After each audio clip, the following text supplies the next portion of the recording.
Hello everybody, Phantom Car here. Pokemon Black with one Dredagon was a lot harder than expected from beginning to end, so let's follow it up with another run that may turn out to be just as odd, but a little more festive.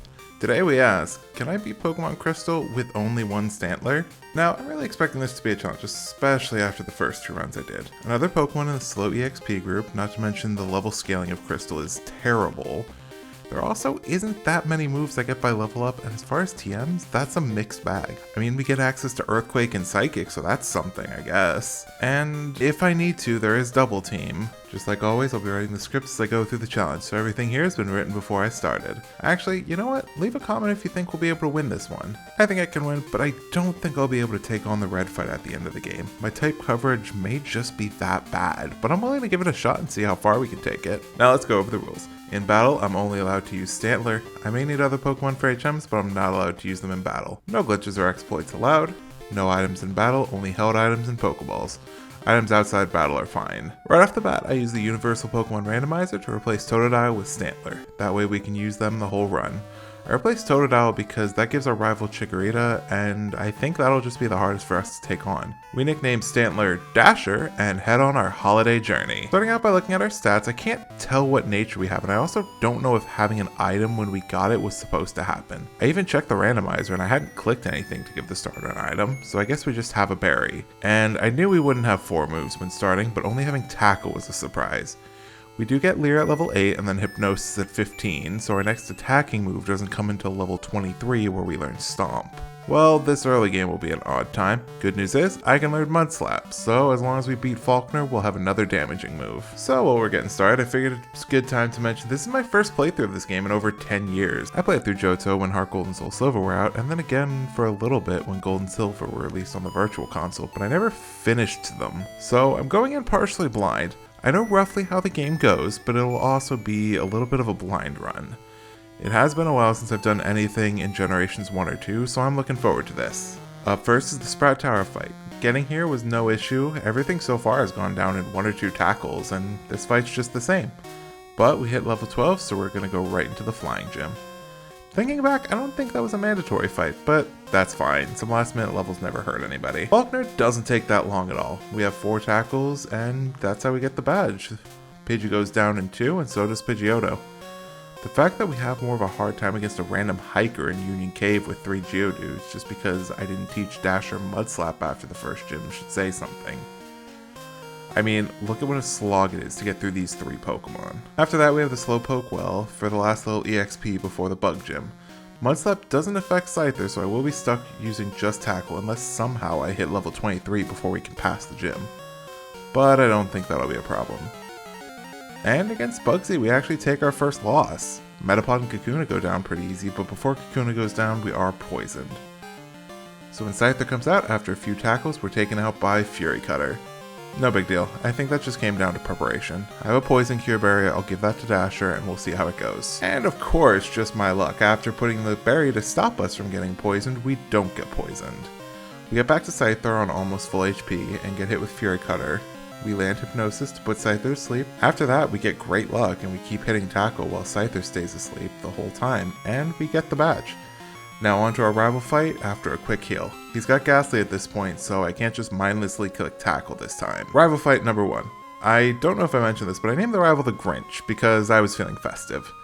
Ghastly is down in 1 Mud Slap that we got a critical hit on, so that was great. Out next was Zubat, who went down in 1 Tackle.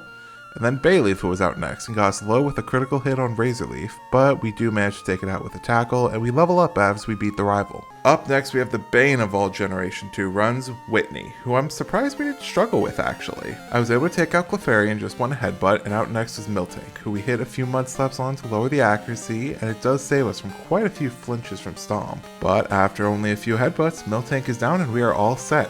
That's great. Now onto the Ghost Gym, where we have to fully rely on Mud Slap for this gym because we still have nothing other than normal moves. And just like I thought, the Ghost Gym was rough. We started off okay, but Mud Slap doesn't have much PP, so we're fighting an uphill battle. Attempt number 1 was rough. Ghastly hits us with Curse, putting us on a timer for the whole battle, and then Haunter puts us to sleep. We aren't able to wake up in time, so Curse damage just takes us out. Attempt number 2 starts with me misclicking and putting in Stomp instead of Mud Slap against Ghastly, so we're hit with another curse. Haunter this time went out in only 3 turns, so we did get to Gengar, but Mud Slap barely did a quarter and we were taken out thanks to curse damage. I'm just going to try and level up a bit to see if that's all it takes to get some more damage from Mud Slap. After several attempts and finally hitting level 31, we got a really great attempt. I didn't mess up and hit the wrong move on Ghastly, so we didn't get stuck with Curse early on, and out next was the first Haunter. We got lucky with a critical hit on it with Mud Slap to take it out in 1. After that was Gengar, and it took a few hits, but thanks to us reducing accuracy of it, we get out of the fight without being put to sleep or having Curse hit us. Outlast was Haunter, who lived 1 Mud Slap, and then used Spite, bringing us all the way down to 1 PP for Mud Slap. And that was all it took for us to get the win. That was incredibly close. If even one of those turns didn't work out, we wouldn't have had enough power points to make it to the end of this fight. Up next is the Lighthouse Climb, since I wanted to have this ready before having to surf all the way to the next town for the medicine. And while we're going, it's just a great time of year to be a Pokemon fan. I mean, the DLC is going to be coming out soon. We're going to be getting some new information on a new Pokemon game. I'm super excited. Actually, you know what? By the time you guys see this, the DLC will be out. So let me know down in the comments how you're enjoying the DLC. Every year we get a lot of really cool stuff around this time of year as a Pokemon fan. Whether that's the holiday advent calendars, whether it's, different specials, but we get a ton of really cool stuff. And around this time of year, everyone in the Pokemon community is just full of holiday cheer. I mean, several times a year, there's talk of preparing for surprise trading on Christmas, where a lot of people will breed up starters or strong Pokemon, so that way on Christmas morning they can do a bunch of surprise trade and get them out to a bunch of kids who may have just gotten the game for Christmas. With as much as the Pokemon community does infight, there's definitely some good in there, and I am super happy about it. It's a great time of year, and it's a great community to be a part of. But now on to the fighting leader, and I am glad I went in with a plan. I knew that I had to avoid getting hit, so I spent my first turn putting Primeape to sleep. After that, I hit it with a few Mud Slaps to lower accuracy, just in case it did wake up and decide to hit Dynamic Punch, but lucky for me, it went down no problem. Out next is Poliwhirl, who decided he didn't want to play any of the whole sleep games, so after Hypnosis puts it to sleep, it wakes up thanks to a full heal. I still want to get some Mud Slaps in because it would hurt to get hit with Dynamic Punch, and Poliwhirl is certainly going for him like they're going out of style. After 3, I try to put it to sleep again, but that doesn't land. I started to get nervous, so I just went for a few stomps to take it out and get the badge. Right after that, we have Jasmine, the Steel Leader. I'm not too worried here since we do have Mud Slap, but who knows, it may be harder than I think. I don't know, I'm writing this before my first attempt at her. Hey, next up is Phantom. How's the fight? Well, that didn't go great. Magnemite had gone down in just 2 hits from Mud Slap, but Steelix is incredibly bulky. We were chipping away at it, but after several Mud Slaps, it lands an Iron Tail to take us out. I think if I wasn't trying to keep it asleep, I may have been fine to just power through with Mud Slap. Man, when do I get Earthquake and Psychic again? Oh, Kanto? Oh boy, that's gonna be rough. Finally, after hitting level 44, we managed to get an attempt where we win, and it's just thanks to accuracy. As much as I didn't want to rely on it, I knew it was going to be the only way we would win with just having normal moves. We took down the Magnemite with 1 Mud Slap each, and then used almost the rest of the power points on Steelix. I mean, it's insane, but in the end we take it down. Once it's at -6 accuracy, we just start using Stomp and holding our breath every time we see Iron Tail come up, because that is easily a 1 or 2 shot on us. But it takes quite a while, and we got the badge and are able to move on to the next gym. Meanwhile, we have the Rocket Hideout, but not the actual hideout, so we just get to chat here. So I've been enjoying making these challenges. For those who don't know, I work a full-time job, so I'm recording and scripting these challenges while I'm at work, actually. I work from home, so I'm able to go ahead and I'm able to multitask, I'm able to script, do some tries at gyms and stuff. But oh boy, am I remembering how slow these games are. I mean, doing the runs in the DS felt like they were slow. Up next is Ice Leader Price, and he is not a challenge at all. I think it's odd that he's the 7th leader, but also after Jasmine, who has Pokemon higher level than him. Seal, Dugong, and Pilosline all go down in 1 stomp each, and none of them even manage to land a hit on us. And we have an easy gym badge. And after this, we just have the Radio Tower stuff and the last gym leader, and we're at the halfway point. While exploring the radio tower and taking out trainers, the DLC for Scarlet and Violet came out, and I haven't started it yet. And funny enough, as of recording this, I have still not started it. I was meant to be doing a stream over on Twitch with it, but I had some stuff come up, so I didn't end up doing it. But on the same day this airs, I will be live playing on Twitch, and we're going to be going and checking out the new DLC. The new DLC is going to be fun. I've tried to avoid a lot of spoilers about it, so I'm really excited to go ahead and check it out with everybody. So if you guys are wanting to hang out and come from the video, definitely go ahead. It's linked in the description as well as in the iCards above.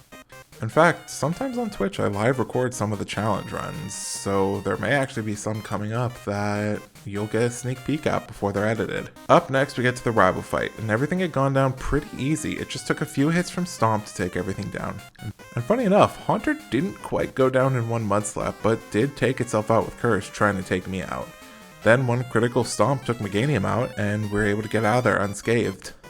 Once we get to Blackthorn City, I'm realizing very quickly I have a problem. I had to replay this recording session about 4 times because it kept getting to a certain point and the emulator would just crash. So for ease of my sanity, I don't think we'll be trying the red fight unless I can figure out something to stop this from crashing.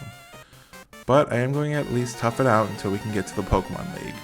The fight with Claire wasn't great, we got paralyzed early on so we were slower than everything and took a lot of unnecessary damage. We do get to Kingdra, who does get us to 2 HP and then takes us out. I think I'm just going to give it another shot and see if I can avoid the paralysis. Going back in the fight, instead of trying to put a Dragonair to sleep, I just hit it with Stomp, and turns out one Stomp was all it needed, as well as the 2 following Dragonair. Then Kingdra manages to survive one, but we get a flinch and it goes down and we get the badge. Up next, the boss rush for the Pokemon League, so let's go ahead and get this run finished. And a rival fight for the last time, and it went down pretty quickly. Out first is Sneasel, who we take down in a single Stomp. Out next is Golbat, who also goes down in a single Stomp. Then we have Magneton, who I first hit with Stomp because I forget I have Mud Slap. But I remember and it goes down in a Mud Slap. Out next is Haunter, who falls in 2 hits from Mud Slap after confusing us. Then we have Kadabra. We snap out of confusion and hit it with a single Stomp to take it out. Out last is Meganium, who poisons us, but after 2 Stomps we win the rival fight and are on to the league. Man. You'd think with having the same moveset for all the gym badges, I would remember that I have Mud Slap normally, but who knows. Well, going into the Pokemon League, let's take a look at our stats. You know, this moveset has been the same since Gym 3, so I don't think anything's changing here because none of the TMs I've found have been anything I've wanted, and it seems to be working. Our stats are okay. I forget how the EV system works in Gen 2, so we may have room for improvement or we may have maxed out our EVs. I don't know. But let's get on to the league. On to the Pokemon League. We start with Psychic Trainer Will. Xatu is out first and goes down in a single Stomp.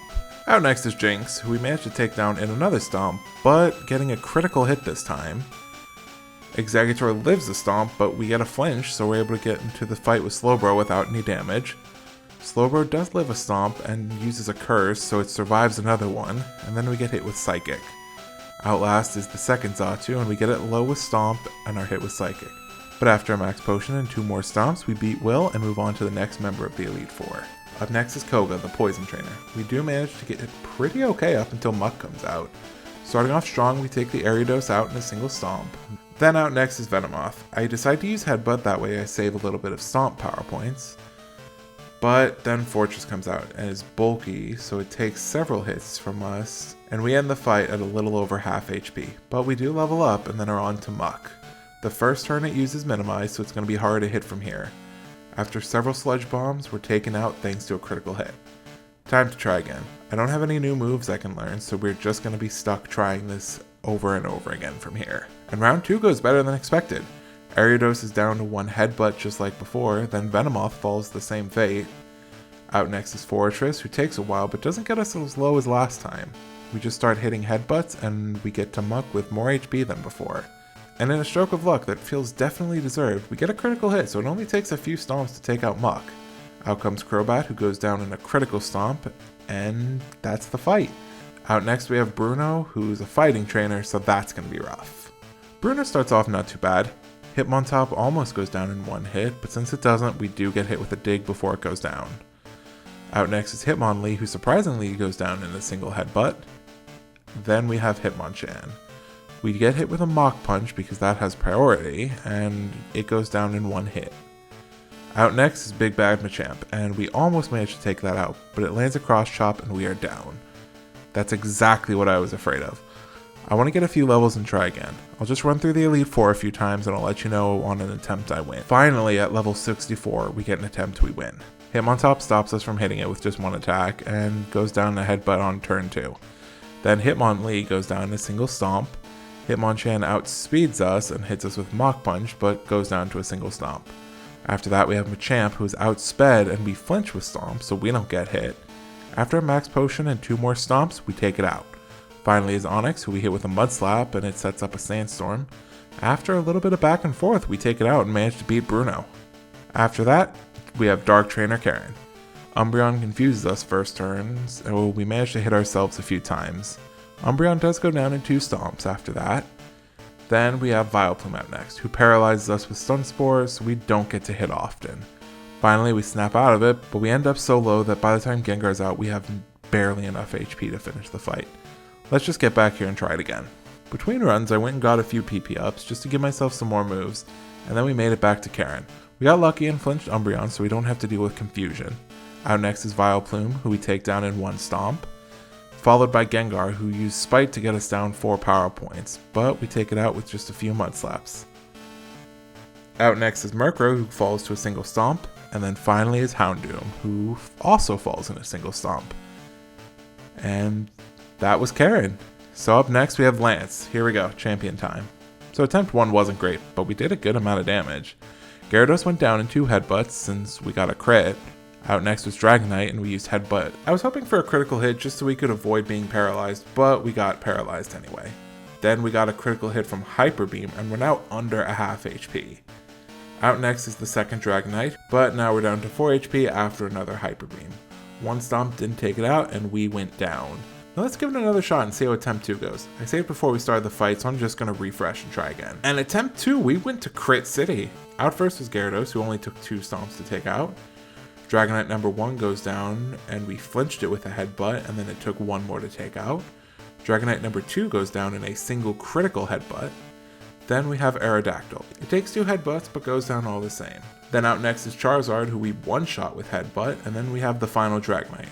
We use headbutt and get a flinch on it. Lance uses a full restore, and then we get a critical hit from headbutt to end the league, and becoming the champion. And you know what? As my Christmas gift to you all, I did do a run through of the game just to get up to the red fight. I'll give it a few attempts, but I wanted to at least give you guys that. I did slightly crop it here just to give the side of the screen some room, but let's take a look at our stats before the red fight. I think we should be fine. I got Psychic and Earthquake as well as Toxic on our way here. So this fight may not be as difficult as I expected, but let's jump right into it. Attempt number 1, we went and took out Pikachu in 1 Earthquake. Out next was Espeon, who went down in 2 hits from Headbutt. Then out comes Snorlax, and I decided to try hitting it with Headbutt to see if we can live and then get Toxic up. But we get hit with a Body Slam to get low, and then we're also paralyzed. After that, 1 more Body Slam takes us out. After multiple attempts and finally hitting level 87, we finally make it. Pikachu is down in 1 Earthquake, just as always. Then out is Espeon, who we just take out with Headbutt, that way it doesn't set up Reflect. Out next comes Snorlax, and I didn't waste any time with Toxic because I just want to take it out. And it takes 3 hits from Headbutt to go down, and we're in great shape. Out next is Venusaur, who we take out in a critical Psychic. Then is Charizard, who lives a Headbutt, gets us to half HP with Flamethrower, but 1 more Headbutt takes it down, and out next is Blastoise. We get 1 critical hit on it and use a single Headbutt, and we end the run. Wow, that was a great run. And boy, after all the struggles it took to do, I still did have a good time. However, I do think for at least a little while I'm still working my current job, I'll wait to give Generation 2 another shot because those games take quite a bit of time without any speed up. I didn't want to use speed up just in case that was something you guys thought was cheating. That'll be the last challenge run for the year. I can't wait to bring in 2024 with a new challenge for you guys.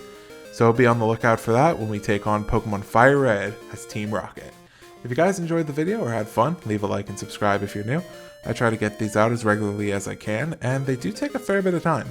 Let me know down in the comments some of your favorite Pokemon or Christmas memories. I'd love to read them. Okay, outro time.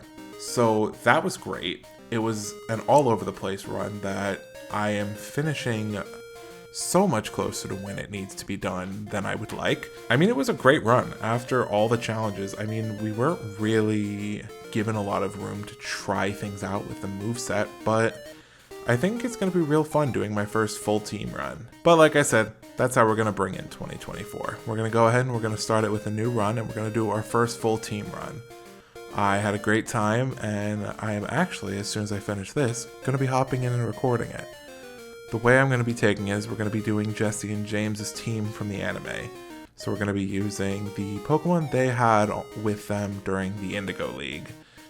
That's going to be our first full team run, and we're going to actually start it off with Meowth as our starter, because I think that's fair. I may look into it and see how long it takes to get some of the other Pokemon, just so I can map out the encounters. I definitely am going to take a bit to look and map out the encounters. I mean, I want it to be a fun run, and that's not going to be great if I'm waiting for encounters the entire time. So what I'm going to do is after this, I'm going to go map out the encounters, see about how long it's going to take me to get everything, and see when we'll hit our full team. Depending on how that goes, we may get some Pokemon earlier. I don't know yet. In the meantime, you guys have a great Christmas, enjoy your holidays, and I will see you guys in the new year. But for now, we've got Pokemon to catch, and more importantly, some DLC to play.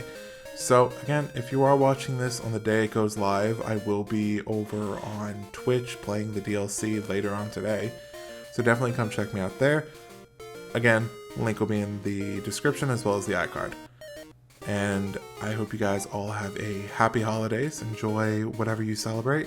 And if you don't celebrate anything, enjoy the end of the year. Because after 2023, we say this every year, but here's to a better 2024. Have a wonderful year, and thank you for spending part of your year with me.